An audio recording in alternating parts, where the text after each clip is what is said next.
Coming off the hugely successful UFC 214, which pulled in a reported 850,000 buys, the UFC's two most recent pay-per-views have garnered minimal interest, thus the underwhelming buy rate estimations. Last Saturday's UFC 216, which featured Tony Ferguson's triangle choke of Kevin Lee, as well as Demetrius Johnson's outrageous suplex stormbar finish of Ray Borg, had a live gate of about $678,000, which MMA Fighting's Dave Meltzer said was the lowest gate in more than a decade.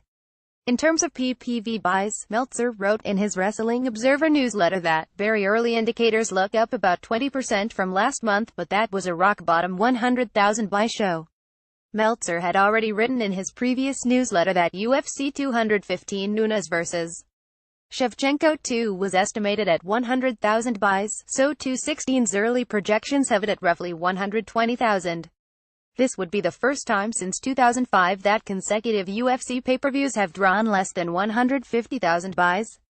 UFC 213 also topped off at around 150,000, so 3 of the last 4 UFC PPVs have not even cleared 200,000. While 2016 was phenomenal for the UFC, 2017 has been a struggle. Conor McGregor, who had 3 bouts inside the octagon in 2016, has had more boxing fights than UFC fights this year, although the enormous commercial success of the Floyd Mayweather match proved to be a major revenue source. Ronda Rousey looks to be retired for good after her blowout loss to Amanda Nunes. Jon Jones' latest drug test failure has put his future in jeopardy, and Georges St. Pierre's comeback was delayed for several months.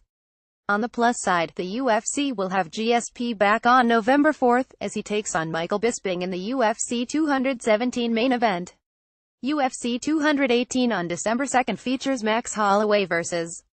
Frankie Edgar as the headliner, and UFC 219 on December 30th is still TBD, although we may see McGregor wind up on that card. At the very least, Cris Cyborg vs. Holly Holm is targeted for the traditional New Year's Eve show.